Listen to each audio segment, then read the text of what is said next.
오늘은 마르다와 마리아가 표상하는 것 6번째 시간입니다.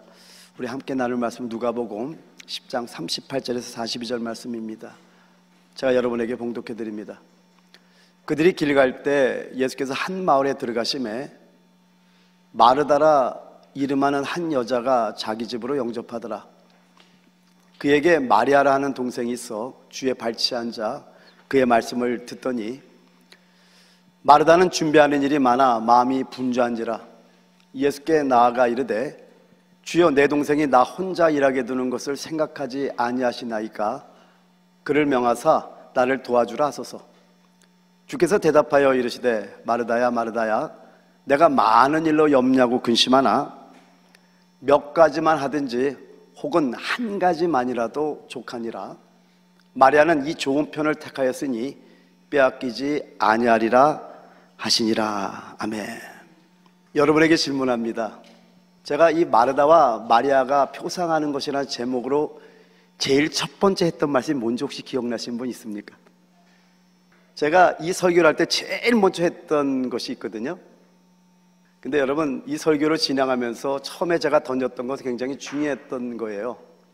여러분 이제 파워포인트를 피면 알 텐데, 회오리 바람의 중심부와 외곽, 그리고 바다의 깊은 속과 표면, 그리고 성막에 보면은 바깥들과 성소와 지성소가 있듯이 바깥들과 성소에 대비되는 면들을 통해서 여러분에게 세 가지 공통점이 뭔가를 질문하면서 이 말씀을 시작했었습니다.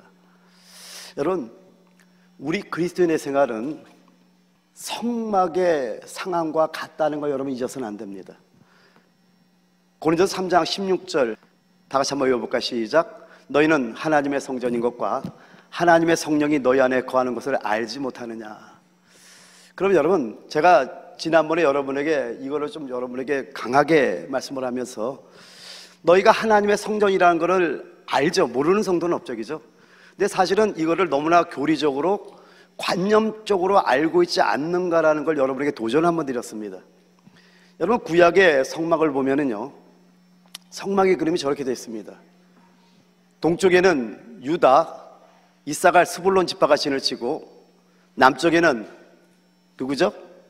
루벤, 시몬, 갓 지파가 진을 치고, 저쪽 서쪽에는 에브라임, 므낫세, 베냐민 지파가 진을 치고, 그리고 북쪽에는 단, 아셀, 납달리 지파가 진을 치는. 그럼 여러분, 저들이 애굽에서 출애굽할 때 장정만 몇 명이 나왔다고 그랬죠? 60만 명이 나왔다는 거 여러분 기억하시기 바랍니다. 그럼 보죠. 지금 이렇게 성막이 있고요. 간단하게 그림을 그릴게요. 번제단이 이렇게 있고요. 물두멍이 있고요. 남쪽에는 등대가 있고 떡상이 있고 분향단이 있고, 그 다음에 지성소에는 이렇게 두 그룹이 이렇게 있어요. 자, 이 그림과 너희가 하나님의 성전이라고 그럴 때 우리도 똑같이 몸과 혼과 영이 있다라는 겁니다. 너희는 하나님의 성전인 것과, 그러면 우리 그리스도인의 생활이 성막의 상황과 같다 다르다? 이제 같다는 거 아시겠죠? 그럼 몸은 뭐와 비교가 되죠? 바깥들과 비교됩니다. 혼은 성소와 영은 지성소와. 그래서 여러분에게 말씀드렸던 게 지성소에 있는 세 가지가 뭐예요? 떡상이 있습니다. 떡상은 뭐예요? 생명의 말씀을 상징합니다. 그 다음에 분향단이 있습니다. 분향단은 뭘 상징하죠? 기도를 상징합니다. 그리고 등대가 있어요. 등대는 뭘 상징하죠? 성령의 기름을 상징합니다. 그러면 우리가 말씀과 기도와 성령의 충만한 단계가 어떤 단계예요? 지성소의 단계가 아니라 성소의 단계라는 걸 여러분에게 지적해 드렸던 겁니다. 그래서 그 성소의 단계, 말씀과 기도와 성령의 충만함을 가지고 우리는 어디까지 들어가야 돼요? 지성소 안에 들어가서 그분의 음성을 들어야 돼요. 이게 지성소의 단계입니다. 근데 대부분 성소의 단계에 있으면서 내가 지성소의 단계가 있다고 오해하는 성도들이 많이 있는 것을 알기 때문에 지난번 설교 때 여러분에게 지적해 드렸던 겁니다. 근데 여러분 봐요. 이 바깥들의 모습을 봐요. 여기는 장정만 60만 명이 나왔다면 여기서 수많은 제사가 있겠죠? 아멘?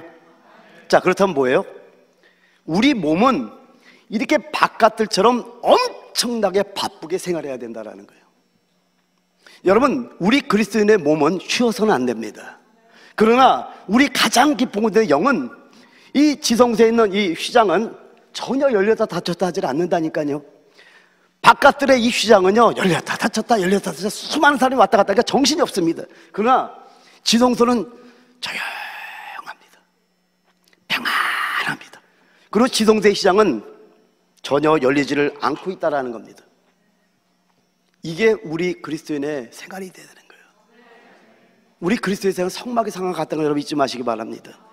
그래서 우리 몸은 바빠요. 사실 회오리 바람의 외곽처럼 아니면 바다의 표면처럼 우리는 바빠야 되는 거 잊지 마시기 바랍니다. 근데 이제 문제는 뭐냐면은 이렇게 밖이 바빠지면은요, 안까지도 바빠지는 게 문제라는 겁니다. 많은 경우에 보면은요, 밖은 아직 바쁘지도 않았는데 안이 벌써 바빠지는 경우가 여러분 얼마나 많습니까? 안이 바빠졌기 때문에 밖의 일을 대처할 능력을 잃게 됐던 겁니다. 이사야서 30장 15절에 말씀해 주시기를 해요. 주 여호와 이스라엘의 거룩하신 이가 이같이 말씀하시되 너희가 돌이켜 조용히 있어야, 영어에 보면 rest라고 돼 있죠. 안시간에 있어야 구원을 얻을 것이요, in quietness, 잠잠하고 신뢰하여야 힘을 얻을 것이니라고 말씀합니다.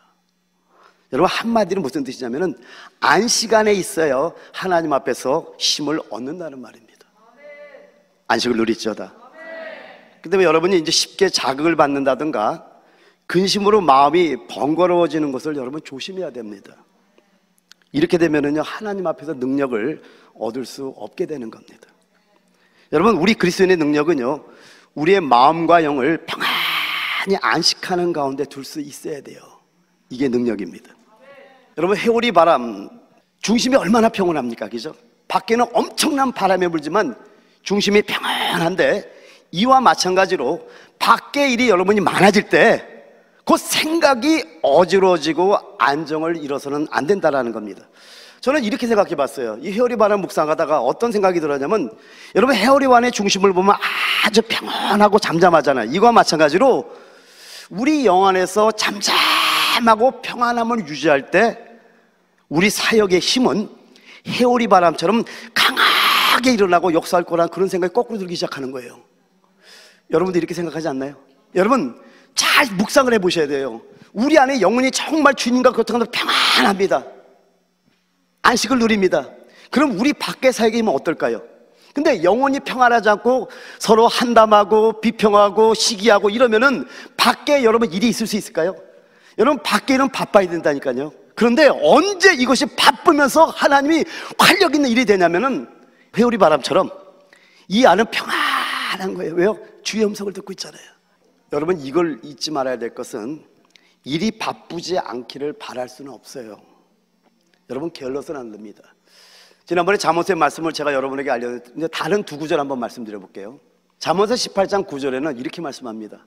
자기의 일을 게을리하는 자는 패가하는 자의 형제니라. 근데 더 재밌는 구절 한번 보여드릴게요. 잠언서 19장 24절에 보면은요, 게으른 자는 자기의 손을 그릇에 넣고서도 입으로 올리기를 괴로워하느니라. 게으른 자가 이렇다는 겁니다. 로마서 12장 11절에 뭐라고 말씀합니까? 부지런하여 게으르지 말고 열심을 품고 주를 섬기라 라고 말씀합니다. 우리는 도리어 일이 바쁜 가운데서도 우리의 안이 안정되어야 되는 겁니다. 여러분 일은 더 많아질지라도요, 안식과 평안한 가운데 일할 수 있어야 된다는 겁니다. 그러면 여러분 이 평안함이 어떻게 주어지냐라는 거예요. 우리가 모든 일에 있어서 안식과 평안한 가운데 일할 수 있어야 되는데 26절에도 말씀하기를, 요한복음 14장 20절에 주님께서 말씀하기를 평안을 너에게 끼치노니 곧 나의 평안을 너에게 주노라. 내가 너에게 주는 것은 세상에 주는 것과 같지 아니하리라. 너희는 마음에 근심하지도 말고 두려워하지도 말라. 여러분 주님의 평안이 임하면 근심할 필요도 없고 두려워할 필요도 없다는 거. 할렐루야.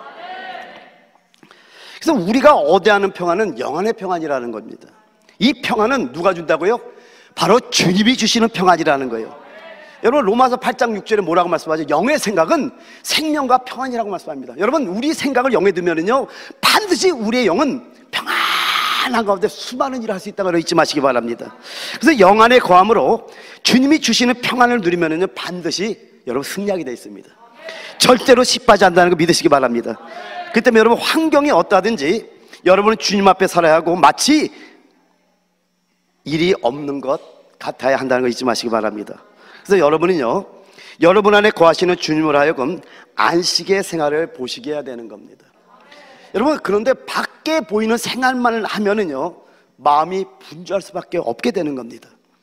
여러분 이제 계속 마르다와 마리아가 표상하는 것이라는 제목으로 나오지만은 말씀을 나누고 있지만은요 마리아는 먼저 주님의 말씀을 듣고 그 다음에 주님이 원하시는 그 가장 원하시는 그 일을 했다는 거 여러분에게 말씀을 드렸던 겁니다. 놀랍잖아요. 형제를 대표하는 제자들도 우편좌편 주님이 죽으러 가는 걸 얘기해도 못 알아듣고 마르다는 자기의 관념과 자기 이유와 자기의 생각 속에 주님을 기쁘게 한다고 하면서 마음이 분주하기만 하지만은 마리아는 주님의 발 앞에 앉아서 주님의 뭘 원하시는지 그 말씀을 딱 듣고 주님의 십자가를 준비하는 놀라운 일을 했잖아요. 근데 여러분 이와 마찬가지 우리 주님도 그냥 일한 게 아니라는 겁니다. 성경을 몇 군데 보여드릴게요. 먼저는 요한복음 8장 42절에 말씀하기를요 예수께서 이르시되 하나님이 너희 아버지였으면 너희가 나를 사랑하였으리니 이는 내가 하나님께로부터 나와서 왔음이라. 나는 스스로 온 것이 아니요 아버지께서 나를 보내신 것이니라. 우리 주님은 스스로 왔다고 말씀하지 않습니다. 아버지께서 보내서 왔다고 말씀하고 있습니다. 요한복음 8장 26절에도 말씀하기를 이에 예수께서 이르시되 너희가 인자를 든 후에 내가 그인 줄 알고 또 내가 스스로 아무것도 하지 아니하고 오직 아버지께서 가르치신 대로 이런 것을 말하는 줄도 알리라. 아버지께서 하시는 그 말씀을 그대로 가르치듯 말했다고 지금 말씀하고 있다는 겁니다. 요한복음 5장 30절에도 말씀하기를요 내가 아무것도 스스로 할 수 없노라 듣는 대로 심판하느니. 심판도 스스로 하니까 듣는 대로 심판한다고 말씀합니다. 나는 나의 뜻대로 하려 하지 않고 나를 보내신 이의 뜻대로 하려 함으로 내 심판은 의로우니라. 나를 보내신 이의 뜻대로 한다고 말씀합니다. 마지막으로 요한복음 14장 10절에 말씀하기를 내가 아버지 안에 거하고 아버지는 내 안에 계신 것을 내가 믿지 아니하느냐. 내가 너에게 이르는 말은 스스로 하는 것이 아니라 아버지께서 내 안에 계셔서 그의 일을 하시는 것이라. 여러분 안에 계시는 아버지가 하는 말씀을 그대로 말하고 있는 거예요.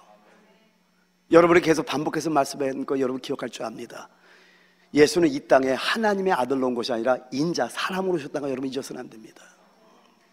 그래서 우리가 어떻게 살아야 될지, 우리가 어떻게 주님의 일을 이루어야 될지를 말씀이신 하나님께서 인간의 몸을 입고 스스로 33년 반을 살면서 우리에게 보셨다는 거 잊지 마시기 바랍니다. 근데 여러분 여기서 한 가지 우리 주님이 알려주는 게 뭐죠? 예수님도 스스로 일하지 않았다라는 거예요. 근데 이 비밀 알려드릴게요. 이게 안식을 누리는 비밀이었던 겁니다. 이게 안식을 누리는 비밀이었던 거예요. 여러분 안식을 누리기를 원하시잖아요. 이게 비밀입니다. 주님의 삶은요 이런 삶이 어떤 삶인지를 실제로 보여주셨던 거예요. 어떤 상황에도 밖의 영향을 받지 않으신 모습을 보여줬던 겁니다. 그래서 제가 이 밖의 영향을 받지 않은 모습을 세 군데만 여러분에게 보여드릴게요. 한번 예를 들어서 말씀하는데요. 먼저는 누가복음 4장 28절에서 30절을 같이 한번 읽어볼까요? 시작. 회당에 있는 자들이 이것을 듣고 다 크게 화가 나서 일어나 동네 밖으로 쫓아내어 그 동네가 건설된 산 낭떠러지까지 끌고 가서 밀쳐 떨어뜨리고자 하되 예수께서 그들 가운데로 지나서 가시니라. 여러분 누가복음의 앞에는 어떤 내용을 좀 이렇게 진행되냐면 이런 내용입니다. 누가복음 4장 1절부터 13절까지는 어떤 내용이 나오냐면은 예수께서 40일 동안 금식하는 사건이 나옵니다. 거기서 여러분이 잘 아는 내용이 나오죠. 사단이 천하 영광을 다 보여주면서 이 모든 건 내게 넘겨준 것이므로 네가 나에게 절만 하면은 이거 다 넘겨주게 하는 그래서 여러분 이걸 통해서 창세기 1장과 창세기 2장의 비밀이 다 열리잖아요, 그죠? 이러고 나서 4장 14절부터 갈릴리의 사역이 시작됩니다. 여러분이 지난번에 말씀했죠? 그래서 갈릴리의 사역이 시작되면서 여러 회당에서 이제 말씀을 전하기 시작합니다. 근데 그러면서 4장 25절 26절은 누구에 대한 말을 하냐면 사렙다 과부에 대한 말을 하고요. 그리고 4장 27절에는 수리아 사람 나만 장군, 즉 문둥병을 치료하는 사건을 쭉 말씀합니다. 근데 이들이 다 유대인이에요, 이방인이에요? 이방인들이라는 겁니다. 그래서 누가복음 4장 25절 26절을 통해서 사렙다 과부를 통해서는 우리 주님께서 이런 사역을 한다는 것을 알려주고 있는 거예요. 어떤 사역이요? 배고픈 자를 먹이시는 사역을 하겠다는 거 알려주시고 있고, 수리아 사람 나만 장군의 문둥병을 치료하면서 뭘 우리에게 알려주고 있냐면은 내가 죄인들을 깨끗게 하시겠다는 것을 우리에게 알려주고 있으면서 주님의 사역이 이방인을 향할 것이라는 것을 거기서 이들에게 쭉 말씀을 하는데, 여기 28절에 이들이 어떻게 됐죠? 회당에 있는 자들이 이것을 듣다가 아주 그냥 화가 치밀어 오르는 거예요. 다 화가 나서 일어나 동네 밖으로 쫓아내가지고 그 동네가 건설된 산 낭떠러지까지 끌고 가서 이제 밀쳐 떨어뜨리고자 하는 거예요. 광분한 사람들이에요. 화가 엄청나게 나 있어요. 근데 30절을 다 같이 한번 읽어볼까요? 시작. 예수께서 그들 가운데 지나서 가시니라. 그 광분한 이 사람들 가운데를 지나가는데 아무도 건들지를 못해요. 홍해가 갈라져요. 야, 놀랍지 않습니까? 만약 우리였다면 어땠을까요? 이런 사건이 있었으면 제일 먼저 드는 생각이 뭡니까? 두려워서 떨어지지 않았을까요? 여자분들은 막 울었을 것 같기도 하고, 하여튼 우리 같으면 어땠을까요? 근데 30절 예수님이 저희 가운데로 지나가셨다고 말하고 있다라는 겁니다. 분이 가득한 사람들이 주님을 죽이려 했는데도 주님은 전혀 개의하지 않은 것처럼 그들 사이를 그냥 지나간 거예요. 놀랍지 않습니까? 이 안에 평강과 안식이 전혀 방해받지 않는 모습을 보이고 있다는 겁니다. 왜요? 그 안에 아버지가 계시잖아요. 또 두 번째 예를 들 것은요, 마태복음 8장 23절에서 27절 말씀인데요, 배오르심에 제자들이 따랐더니 바다에 큰 놀이 일어나 배가 물결에 덮이게 되었으되 예수께서는 주무시는지라 그 제자들이 나와 깨우며 이르되 주여 구원하소서 우리가 죽겠나이다. 예수께서 이르시되 어찌하여 무서워하느냐 믿음이 작은 자들아 하시고 곧 일어나사 바람과 바다를 꾸짖으시니 아주 잔잔하게 되거늘 그 사람들이 놀랍게 여겨 이르되 이가 어떤 사람이기에 바람과 바다도 순종하는고 하더라. 여기서 한 가지만 한번 질문하죠. 왜 제자들이 주여 구원하소서 우리가 죽겠나이다 라고 부르짖었을까요? 안식이 없어서 그래요. 안식 있는 사람은 이렇게 두려워 떨면서 부르짖을 필요가 없다니까요. 근데 주님께서 뭐라 그러죠? 믿음이 적은 자들아 하고 곧 일어나서 바람과 바다를 꾸짖으시니까 바람과 바다가 잔잔해졌다고 말씀합니다. 근데 여러분이 조금 도움을 드려서 한마디 말씀을 드릴게요. 지금 이 여행이 어떻게 되는 여행인가를 주님 말씀하는 게 마가복음에 나옵니다. 마태복음에는 나오지 않는데 마가복음은 이렇게 시작합니다. 이 사건이 이렇게 시작합니다. 마가복음 4장 35절에 보면은요, 바로 그날 저녁이 되매 그분께서 그들에게 이르시되 우리가 저편으로 건너가자, 건너편으로 건너가자 하시니라. Let us go across to the other side. 주님이 저편으로 건너가자는 말씀이 있다라는 겁니다. 그러면 여러분, 여러분의 어떤 삶은, 여러분의 여행은 여러분으로부터 시작됐습니까? 아니면 주님으로부터 시작됐습니까? 오늘 이걸 여러분 생각해 보셔야 돼요. 주님으로부터 시작됐다면 이 배는 건너편까지 반드시 가게 돼 있다는 거예요. 할렐루야. 근데 여러분이 주의 말씀이 이 안에 없다 보니까 여러분은 두려워 떨 수밖에 없다라는 거예요. 근데 주님이 이렇게 제자들이 바다에서 막 큰 폭풍이 일어나서 물이 바다에 덮이는데도 인간적으로 얼마나 피곤해 주무시지만은 어쨌든 주님의 안식을 보이는 저 모습이 왜 나타나냐라는 거예요. 아버지의 말씀이 있잖아요. 아버지의 명령이 있잖아요. 그러니까 스스로 하는 여행이 아니라 아버지와 함께하는 여행이기 때문에 주님은 누워서 주무시고 있는 거예요. 아무리 비가 오고 물이 그냥 배에 덮여도 주님은 안식할 수 있는 것은 이 여행이 바로 주님 스스로 하는 것이 아니라 모든 주님의 삶은 하나님의 보내신 바가 이 땅에 오셨고 하나님이 원하는 그 뜻을 행하러 가고 있기 때문에 아버지의 뜻을 행하는 한은 두려움이 없다는 걸 믿으시기 바랍니다. 똑같이 여러분이 여행할 때 왜 여러분이 두려움이 떠냐면요, 여러분에게 주의 말씀이 없기 때문에 두려움이 떠나는 거예요. 우리가 건너편으로 건너가자, 주의 말씀이 있습니까? 있는 분들에게 생명이 임할지어다. 여러분, 그 말씀이 있을 때 두려움이 없는 거예요.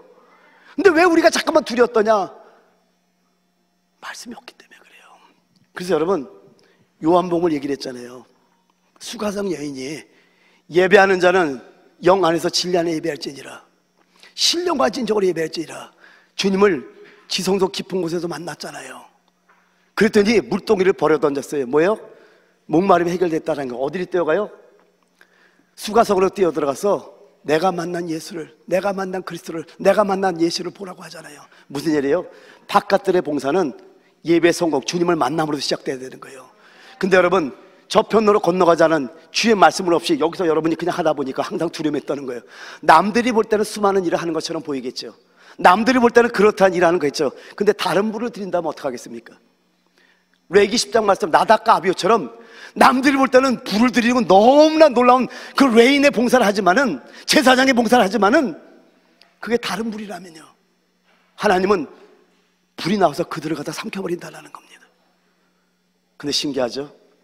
하나님으로부터 시작되는 봉사는요, 힘이 들어도, 육신의 힘이 들어도 영이 너무나 좋아. 육신이 안 피곤할 수는 없어요. 왜요? 몸은 바빠야 된다니까요. 그런데 이 영혼의 안식과 평강과 기쁨 때문에 육신의 힘을 이기는 역사가 있다는 걸 깨달으시기 바랍니다. 할렐루야. 또 한 군데 더 보죠. 요한복음 18장 2절에서 6절 말씀입니다.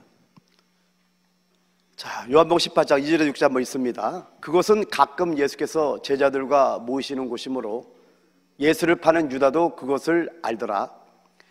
유다가 군대와 대제사장들과 바리새인들에게서 얻은 아랫사람들을 데리고 등과 횃불과 무기를 가지고 그리로 오는지라. 예수께서 그 당할 일을 다 아시고 나아가 이르시되 너희가 누구를 찾느냐?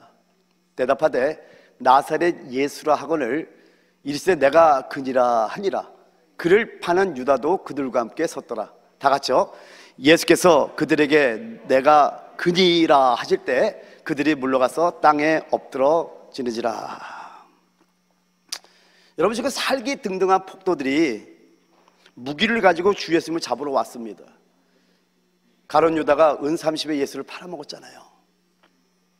근데 여기 4절에 보면은요, 예수께서 그 당할 일을 다 아시고 나아가 이르시되 너희가 누구를 찾느냐 질문했더니 이들이 뭐라 그러죠? 나사렛 예수라 하거늘. 이때 그냥 내가 그니라 라고 말씀했어요. I am he. 저 I am he라는 건 I am who I am 그 뜻과 같습니다. 여호와라는 이름과 같습니다. 내가 그니라. 그랬더니 6절 다 같이 시작. 예수께서 그들에게 내가 그니라 하실 때 그들이 물러가서 땅에 엎드러 지르지라. 그들은 이 말을 듣고요, 곧 물러가서 땅에 엎드러졌던 겁니다. 여러분, 신기하지 않아요? 사람을 잡으려는 사람이 도리어 붙잡힐 사람에 의해서 놀라 엎드러진 겁니다. 이게 우리 주님의 모습입니다. 우리 주님의 삶을 보면 처음부터 끝까지 한결같이 밖의 것에 의해서 요동되지 않으셨고요, 오직 안에 의지해서 생활하심을 보여줬다라는 겁니다. 그럼 어떻게 이렇게 생활할 수 있었을까요? 여러분, 한 가지 여러분 잠깐만 잊지 말아야 될 게 있어요. 제가 계속해서 말씀드리잖아요. 요한복음 5장에 보면 인자됨을 인하여 심판할 권세를 준다니까요. 하나님의 아들이 심판하는 게 아닌가요? 여러분, 이런 내용을 설명하면 또 딴 쪽으로 하니까 제가 설교는 안 합니다. 근데 여러분, 그냥 사람이라니까요. 우리 예수님도 사람의 관점에서 봐야 된다니까요. 그럼 어떻게 이렇게 평안하고 안식하는 삶을 살 수 있냐면요, 마가복음 1장 35절에 말씀합니다. 새벽 아직도 밝기 전에 예수께서 일어나 나가 한적한 곳으로 가사 거기서 기도하시더니, 새벽 아직도 밝기 전에, 새벽 미명의 시간에 아버지와 교제하고 있었다라는 거예요. 기도하고 있었다라는 겁니다. 새벽만 기도했나요? 누가복음 6장 12절에 말씀하기를 이때 예수께서 기도하시러 산으로 가서 밤이 새도록 하나님께 기도하시고 밤이 맞도록 기도하셨다라는 겁니다. 항상 깊은 밤 혹은 이른 새벽에 은밀한 곳에서 아버지와 깊은 교제가 있으셨던 거예요. 우리 그리스도인의 삶도 반드시 이런 삶이 돼야 된다는 겁니다. 이런 삶이 되기를 원하는 분 아멘 합시다. 우리는 아버지와의 은밀한 깊은 생활이 있어야 돼요. 아멘. 거기다 조금 말씀 하나만 더 하려고 그러는데요, 참 제가 좋아하는 성경 한 구절이 있습니다. 그 구절을 소개하려고 하는데 아가서의 한 구절인데요, 참 이 구절이 저는 너무나 좋아요. 여러분 같이 한번 읽어볼까요? 아가서 4장 12절입니다 시작. 내 누이 내 신부는 잠근 동산이요 덮은 우물이요 봉한 샘이로구나. 여러분이 다 알듯이 여러분 이 아가서는요 솔로몬이 말년에 이스라엘에서 기록한 것이 아가서입니다. 근데 여기에 이 동산과 우물과 샘은 다 술람미 여인을 상징합니다. 내 누이 내 신부는 잠근 동산이요 덮은 우물이요 봉한 샘이로구나. 그러니까 동산과 우물과 샘 모두 다 술람미 여인을 상징하고 있다고 여러분 아셔야 됩니다. 여러분 성경에서 동산에 대한 사상은요 하나님의 최초의 사상인 걸 여러분 아십니까? 모든 만물 즉 하늘과 땅 그리고 사람을 창조하신 다음에 하나님께서는 즉시로 동방의 에덴에 동산을 창설하셨던 겁니다. 이게 어디 나오면 창세기 2장 8절에 말씀합니다.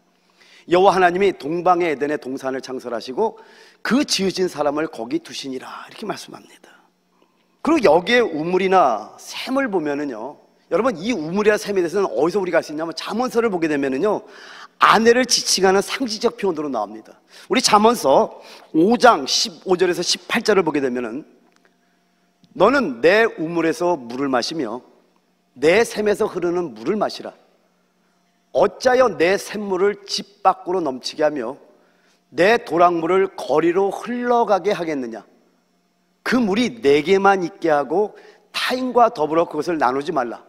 내 샘으로 복되게 하라. 네가 젊어서 취한 아내를 즐거워하라. 그래서 이 잠언서를 보니까 샘과 우물이 아내를 지칭하는 상징적 표현을 우리가 알 수 있다는 겁니다. 아가서 4장 12절 여러분 다 같이 한번 큰 소리 한번 읽어봅니다. 시작. 내 누이 내 신부는 잠근 동산이요 덮은 우물이요 봉한 샘이로구나. 여기 지금 동산 그리고 우물 샘의 특징이 뭐죠? 여기 보면 어떤 형용사를 앞에다 다 붙여놨어요. 잠근 동산, 덮은 우물, 봉한 샘. 뭔가 이렇게 잠겨져 있는 것이 보이죠? 먼저 동산에 대해서 한번 볼게요. 여러분 이 동산은요 일반적인 재배를 위한 땅과도 다릅니다. 그리고 바깥이 특별한 경작을 위한 것도 아니에요. 이 동산은 여기 아가서 4장 13절 이하를 보면은요 이 동산 안에 많은 종류의 나무가 나옵니다. 여기 4장 13절부터 15절을 보게 되면은요 내게서 나는 것은 석류나무와 각종 아름다운 과수와 고베라와 나도풀과 나도와 번홍화와 창포와 개수와 각종 유황목과 모략과 침향과 모든 귀한 향품이요 너는 동산의 샘이요 생수의 우물이요 레바논에서부터 흐르는 시내로구나. 여기 동산은 누구라고요? 술람미 여인입니다. 그런데 어떤 동산이에요? 잠근 동산이에요. 이 동산은 술람미 여인을 지금 상징하고 있단 말이에요. 근데 잠근 동산이라고 말합니다. 뭘 뜻합니까? 소유한 모든 것이 사랑하는 자의 기쁨을 위한 것이라는 거예요. 지금 동산 안에 있는 모든 것들, 이 수많은 나무들처럼 이 술람미 여인 안에 숨어있는 모든 것들이, 소유한 모든 것들이 사랑하는 자의 기쁨을 위한 것이라는 겁니다. 사람의 기쁨을 구하지 않는다는 거예요. 오직 주님을 위한 것이라는 거예요. 여러분 술람미 여인은요 이 잠근 동산처럼 생명의 풍성을 누림으로 성숙돼서 그리스도께 동산이 된 신부로서 자신의 존재 자체도 자신을 위한 것이 아님을 우리에게 알려주고 있는 겁니다. 여러분, 잠금 동산이라니까요, 공원이 아니라 동산입니다. 공개된 것이 아니라 잠근 것이라는 거예요. 여러분, 동산에는요 많은 나무와 과일과 꽃이 있습니다. 그런데 이 모든 것들이 주님을 위해 잠근 것이라는 거예요. 여러분, 우리 속에 있는 모든 것은요 오직 주님을 위해 있어야 된다는 겁니다. 여러분, 동산은 잠근 것이에요. 내 누이, 내 신부는 잠근 동산이요, 덮은 우물이요 봉한 샘이로구나. 그럼 우물과 샘은 뭘 말씀할까요? 여러분, 우물은 인공적으로 만들어진 겁니다. 근데 샘은요 자연적으로 있는 겁니다. 우물은 여러분이 알다시피 사람들이 사용하기 위한 거예요. 근데 샘은요 위로부터 흐르잖아요. 하나님을 영접하기 위한 겁니다. 그래서 우물은 사람을 향한 것이고 샘은 하나님을 향한 것이에요. 요약해서 말씀드릴게요. 사람을 향해서도 하나님을 향해서도 덮은 우물, 봉한 샘, 덮여 있어야 된다라는 거예요. 그리고 주님이 열고 사용하시도록 기다리셔야 된다는 겁니다. 우리는 덮여 있어야 돼요. 사람을 향해서, 하나님 향해서. 그래서 주님이 필요할 때 주님이 열고 주님이 쓰시도록 해야 돼요. 우리 안에 있는 모든 소유한 것들은 우리 주님 거예요. 나는 여러분의 삶이 이런 삶이 되게 했으면 축원드립니다. 이제 이런 하나님 앞에서 감추인 비밀의 생활을 갖기를 추구해야 된다는 겁니다. 왜 그럴까요? 여러분, 주님 오실 때가 정말 가까웠어요. 저도 깜짝깜짝 놀랐죠. 너무 가까운 걸 느껴요. 피부로 느낍니다. 지난 시간에 여러분에게 말씀드렸듯이 여러분이 하나님께서 말씀대의 그 환경을 안배하시는 이유는요, 뿌리를 깊이 그리스도께 내리게 하시는 겁니다. 이렇게 그리스도께 깊이 뿌리를 내리고 하나님 앞에서 감추인 생활을 함으로 주님이 우리를 마음껏 열고 사용하시도록 하는 지혜로운 신부들이 되시기를 예수로 축원드립니다. 할렐루야. 그리고 여러분, 이제 다음 시간은 마지막 시간인데 마르다와 마리아가 표상하는 것의 최종 설교로 굉장히 중요한 설교입니다. 근데 어떻게 안식을 누리는 삶을 살 수 있는가에 대해서 말할 거예요. 최종 결론입니다. 그래서 이렇게 많은 말씀을 들었고 안식에 대한 얘기도 많이 했는데, 그러면 어떻게 안식하는 생활을 할 수 있을까? 근데 여러분, 이 말씀을 여러분에게 전해도 여러분이 말씀대로 순종하지 않으면 이 안식은 여러분 것이 안 되겠죠? 그럼 일주일 동안 기도하고 봅시다. 하나님, 내가 그 안식하는 생활을 누리기 위해서 말씀을 먹는 자가 되기를 원하고 말씀에 순종하는 자가 되기를 원합니다. 기도하고 올 때 그 말씀이 여러분에게 놀라운 생명의 말씀으로 전달될 줄 믿습니다. 오늘 이렇게 한 가지 우리 찬양하고 기도하기를 원하는데요, 우리 지성소로 들어가기를 원하는 마음으로 우리의 몸은 정말 바빠야 돼요. 회오리 바람 외곽처럼 바다의 표면처럼 바빠야 되지만은 그 모든 일은 지성소로부터 시작돼야 돼요. 하나님, 나 지성소로 들어가기를 원합니다. 기도하는 마음으로 찬양하기를 원합니다.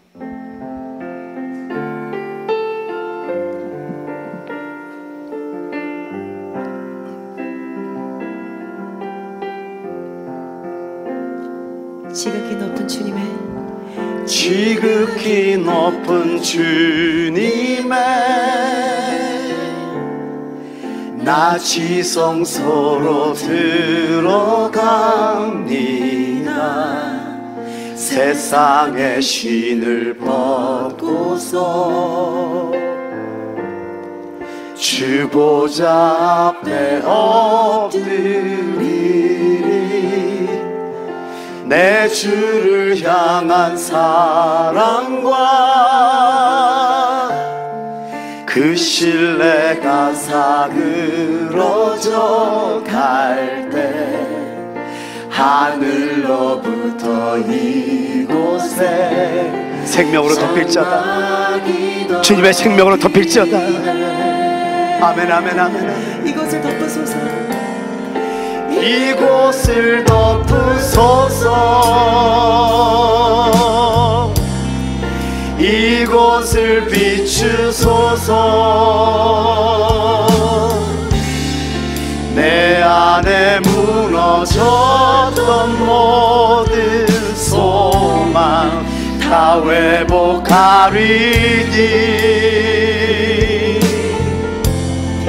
이곳을 지나소서.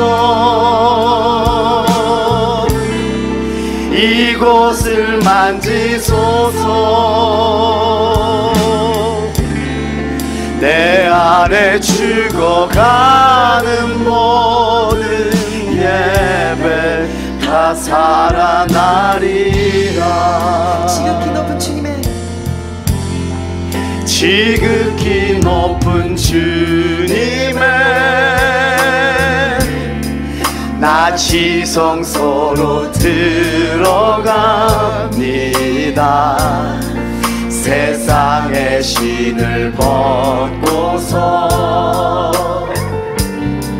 주 보좌 앞에 엎드리니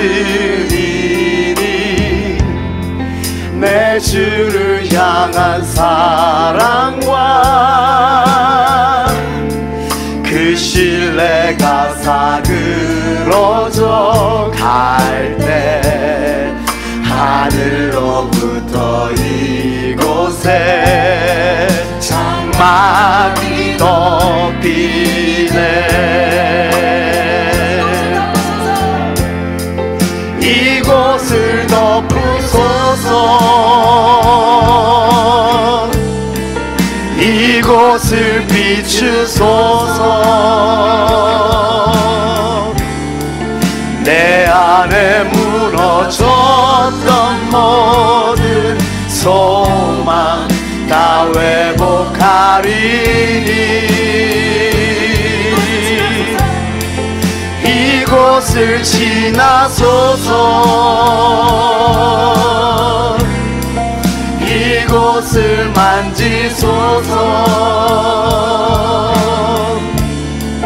내 안에 죽어가는 모든 예배 다 살아나리라. 아멘. 오늘 여러분이 찬양했던 것처럼 지성소 안에 들어가면 내 안에 죽어가는 모든 예배가 다 살아납니다. 우리의 모든 봉사는 지성소부터 시작돼서 바깥으로 가야 돼요. 내 주님의 그 깊은 감춘 생활이 없이 바깥에서만 열심히 하다 보면 우리 영혼이 피폐해집니다. 지쳐버립니다. 여러분, 하나님의 일은 게을리할 수 없어요. 특별히 사단을 파괴하는, 사단의 계계를 부셔버리는, 사단의 경관진을 부시는 이 사역을 감당함에 있어서는 우리 육신은 가루가 돼야 됩니다.